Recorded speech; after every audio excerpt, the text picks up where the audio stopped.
Prime Minister Modi is the nicest looking guy. He says, oh, and he looks like you'd like to have your father like. साथ beautiful चमचमाते।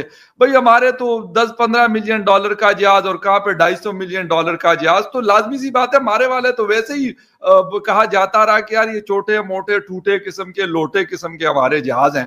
तो हमारे वाले तो normal से ना यहाँ के बने हुए। तो आप लोगों की 5-6 अरब 7 अरब डॉलर्स के जहाज थे, वो उनकी बात कर रहे हैं। चिढ़ते भी तो इंडिया को चिढ़ते, हमें क्या चिढ़ना, हम तो उनकी मतलब अच्छे बच्चों की तरह जो वो कहते हैं मान लेते। तो उन्होंने थोड़ी हमें चिढ़ना है। वो चिढ़ते नरेंद्र मोदी साहब को, वो चिढ़ते इंडिया को, ठीक है।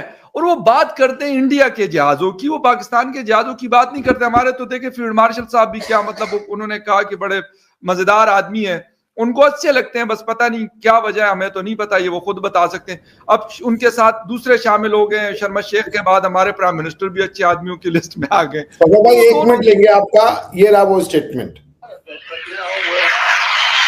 They wouldn't have thought of it. No, but here we are, we're doing deals. So you add an extra sentence and you say you have to stop shooting at each other. 7 planes were shot down. You have to stop the war. And they stopped the war. And if it weren't for the tariffs, I said I was going to put 250% tariffs on each country. कहाँ उन्होंने भैया कि पाकिस्तान ने गिरा दिए India के?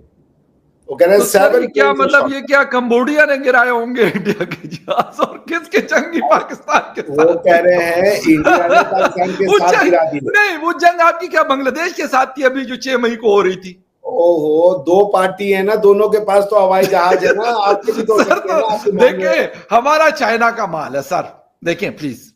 Fighter jet है ना कि चाइना मतलब वाला आपके वो जहाजों की पिक्चर मैं कोशिश करता हूं, अगर मुझे मिला तो वो जो नारियल पोड़े थे, मतलब वो जहाज वाकई बड़े खूबसूरत थे सच में। मतलब हालांकि मैंने तो कोई ये ना जेट इन सी में कभी बैठा हूं, या ना F-17 थंडर में किसी ने मुझे बैठने देना है, और ना राफाल में। अगर कहीं एयर शो में मिला तो बैठूंगा जरूर, लेकिन यहाँ पे मैं कोशिश करता हूं मैं आपको पिक्चर दिखा दूं। मतलब वो ये देखें, ये राजनाथ सिंह जी खड़े और बड़े खुश थे वो इन जहाजों से। ये उन जहाजों की सर बात करें, हमारे वाले जहाज तो बेचारे बस चलो छोटे मोटे, मैंने आपको कहा ना बस वैसे ही वो थे। ये देखें, ये तो आपका लोडेड अजम्पशन है ना भाई कि वो इंडिया के ही 7 जहाज गिरे हैं, ये कहां से आ गया? सर ये लोडेड अजम्पशन नहीं है ना सर, ये लोडेड, अब भी आप इसको लोडेड अजम्पशन कहते हैं आफ्टर 4-5 मंथ्स भी। मैंने आपको उनका स्टेटमेंट सुना दिया, उसमें कहा उन्होंने कि भारत सर मैं भी अभी बाय द वे ना, मैंने मतलब ये मेरी गलती है कि मैंने इनका वो क्लिप नहीं निकाला हुआ। I was searching for that, मैं ये लगा हुआ था, ये मेरा मोबाइल मैंने लेटेस्ट क्लिप उनका निकाल के दिया, लेटेस्ट है जो वो, ठीक है। मैं भी लेटेस्ट आपको चमचमाते जहाज वाला ना कि लेटेस्ट जिसे कहते ब्रांड न्यू फाइटर जेट।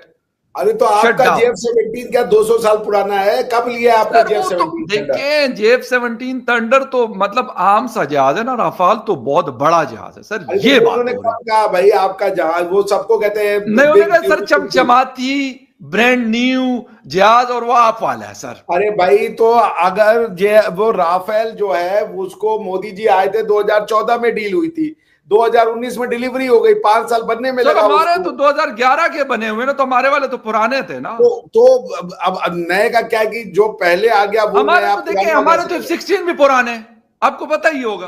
तो ऐसे तो हमारे पास भी मिराज है, हमारे पास पता नहीं 1995 में जाके मिले थे, उसके बाद तो कुछ याद नहीं। अभिनंदन जी उड़ा रहे थे, वो कोई प्रेजेंट प्लेन था, वो मिग था भाई, बाइसन, तभी तो गिराया गया। वो मिग पे क्यों आए थे? गिर गया। आपकी किस्मत बार बार सर गिरा नहीं था, गिराया गया था। सॉरी सर, ये ना बोला करें, ये कम से कम ये बात ना करें। वो गिर गया, वाह वाह वाह वाह, ना वाह। ये सर ये वाली मतलब 6 साल बाद आपको ये याद है कि वो गिर गया था। अच्छा एक बात बताइए, जो अभिनंदन साहब के साथ हुआ था उसमें आपका प्लेन गिरा था कि नहीं गिरा था? नहीं गिरा सर। उसमें कितने पायलट पकड़े गए थे? आपका ही पायलट पकड़ा गया था। मैं आपको स्टेटमेंट सुनाऊं, आपके लोगों ने कहा जी हमने 3 पायलट पकड़े हैं, शाम होते होते वो 2 आदमी का स्टेटमेंट था। देखिए एक तो असल ना, एक कहते इजराइल का पायलट गया था, पता नहीं इजराइल वालों को क्यों बुला लेते हैं। मतलब अपने इतनी सारी आबादी आप लोगों की, तो आप मतलब इजराइल के पायलट्स को क्यों बुलाते हैं? ये तो गलत बात हुई ना कि अगर मैं अफगानिस्तान से पायलट बुला लूं। इजराइल के पायलट कब आ गए हमारे यहाँ? सर बुलाते हैं आप लोग, उसमें भी यही खबरें आ रही थी कि इजराइल वाला पायलट इन्होंने चुप छुपा के खामोशी अरे से अरे, दे तो दिया आप था, लोगों को और फोबिया है अभिनंदन पूरे इजराइल बॉर्डर का। में ना आप प्रोटोकॉल क्या के पे साथ दे पानी दिया बंद था हो जाए वापस। तो या इजराइल ने कर दिया, आप क्या पे लाहौर के AQI बढ़ जाए तो इजराइल ने किया, तो हम क्या कर सकते हैं? नहीं नहीं, मैं ये नहीं आप लोग कह रहा हूं सोते, कि जागते, सर उठते, मैं तो बैठते कभी भी ये, इजराइल इजराइल इजराइल नो कर नो रहे नो हैं। नो नो नो, मैंने ये कभी नहीं कहा कि इजराइल कर रहा था। मैंने कहा इजराइल के पायलट्स, इजराइल के ड्रोन्स आप लोगों के पास आते हैं, अच्छी बात है, दोस्त है भाई आप। इजराइल के हमारे ड्रोन्स पास मैं टर्किश आपको पायलट्स आ इजराइल के सकते हैं, ड्रोन्स हमारे नहीं पास आते हमारे यहाँ। अजरबैजान के आ सकते हैं, कल को हो सकते हैं अफगानिस्तान के पायलट्स जहाज उड़ा रहे हो, हमारे हो सकते हैं सऊदी अरेबिया का पायलट जो है अरे वो ये पता नहीं कहाँ से आते हैं। मतलब बॉर्डर के मेरी बात ऊपर तो सुनो प्रवास ना, कर रहा हो। मेरी बात तो सुन लें। मैं जी आपसे जी क्या कह रहा हूँ, ये आपकी सिर्फ न्यूज है कि इजराइल के जो पहले क्या होता था कि इंडिया पाकिस्तान, अरे अमेरिका हमें कुछ जो वेपन है वो नहीं देता था, क्योंकि पाकिस्तान उनको उनके रिलेशन अच्छे थे, पाकिस्तान के कहने पे वो हमें डायरेक्ट वेपन नहीं भेजते थे, तो वो कई वेपन हमें इजराइल के रास्ते आ जाते थे, समझ रहे हैं आप? तो उस तरीके से इजराइल ने हमें कुछ सर वेपन अभी की हमें हेल्प तुर्की करी है के एक बार रास्ते, मामले में। यूएई के रास्ते, कतर के रास्ते आते हैं, तो फिर आप कहते हैं जी क्यों देते हैं उनको? सर रास्ते तो किसको? ढूंढने पड़ते हैं ना। हमने कब मना किया है, कब कतर के रास्ते? हम तो ये कह रहे हैं कि भाई अगर हम रफेल से कोई जेट खरीद रहे हैं 10 से, और वही आप अगर दुश्मन के एक्सेस में चला जाएगा, तो हम तो पूछेंगे ना यार कि फिर फायदा क्या हुआ आपसे लेने का? तो सर वो पूरी फैक्ट्री आप लोगों ने बुक थोड़ी की हुई है।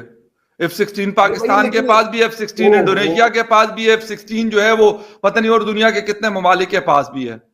फिर आप कॉन्ट्रैक्ट नहीं समझते। जब आप कॉन्ट्रैक्ट साइन करते हैं तो उसमें एक रिस्ट्रिक्शन लगाया जाता है। जैसे आपने जब F-16 दिए अमेरिका ने आपको, तो आपके ऊपर रिस्ट्रिक्शन लगाया गया कि आप कहाँ यूज कर सकते हैं, कहाँ यूज नहीं कर सकते। उसी तरीके से जब आप कॉन्ट्रेक्चुअली खरीदते हैं कोई प्लेन, तो आप उसमें लगा देते हैं कि भाई ये टेक्नोलॉजी आप दूसरे को नहीं देंगे, हम ये दे रहे हैं। कोई भाई $7.2 बिलियन की डील है, 7.2 बिलियन आप टोटल उधार मांगते हो, 2 बिलियन 3 बिलियन भाई। सर हमने थोड़ी राफाल खरीदने, हमने तो नहीं खरीदने, हमें क्या जरूरत पड़ी हुई है? मैं वो तो यूएई और कतर खरीदता है, हमें दे देता है, बस उनकी मेहरबानी। हमें तो वैसे ही फ्री का मिल रहा है, हम तो कोई पैसे ही नहीं खर्च कर रहे हैं, हमने तो कोई पैसे नहीं खर्च किया राफेल। अब तो सर जेट हम उधार में ले रहे हैं, तो मतलब आप राफेल की बात कर रहे हैं कि हम $7 अरब देंगे ना। वो जो चूहा होता है ना, जिसके ऊपर दवाइयां टेस्ट की जाती हैं, गिनी पिग, तो आप वो है, वो सारे ना ना ना ना ना सर, ना ना ना ना ना सर, ये नहीं है। ये कोई ऐसी वजह तो है कि अगर मतलब किसी के, जिसे कहते हैं ना कि अरब खरीद तो लेते हैं लेकिन चलाते पाकिस्तानी पायलट्स हैं, ये बड़ी बात है सर। अब पता नहीं, वो तो आपके पायलट्स ने कभी F-35 उड़ाया? आपके इजराइल इतना करीबी दोस्त है, इजराइल हमारा करीबी दोस्त है। हमने कभी F-35 आपके पास 1 महीना खड़ा रहा ना, जो क्रैश लैंडिंग जिसने की थी यूके वाला। हमारा अफगानिस्तान भी करीबी मित्र है भाई। जी क्या कीजिएगा, अब हमारे अफगानी भी दोस्त करीबी दोस्त है। हम तो और ज्यादा करीब है, दीवार के साथ दीवार जुड़ी हुई है। ये अब आप हमें समझते नहीं है तो अलग बात है सर। भाई ये बात तो सही है कि पाकिस्तान की जो फौज है वो किराए की फौज है, भाड़े की फौज है।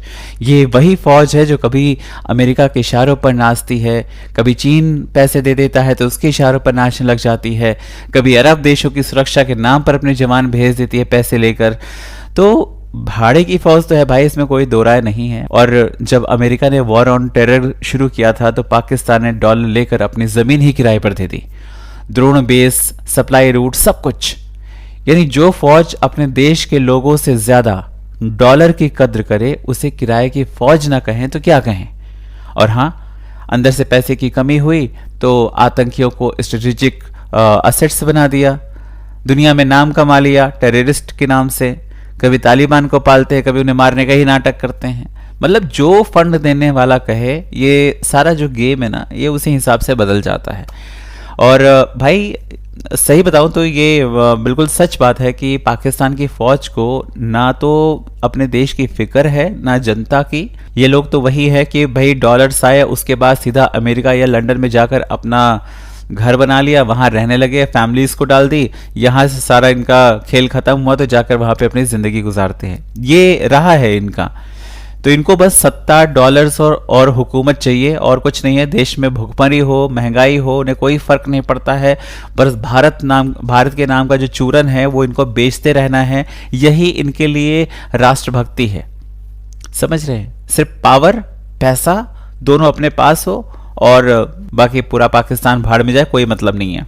आप लोग क्या कहते हैं कमेंट करके बताएं। चैनल पर अगर नए हैं तो चैनल को सब्सक्राइब करें, इस वीडियो को लाइक करें और शेयर करें। जय हिंद, जय भारत।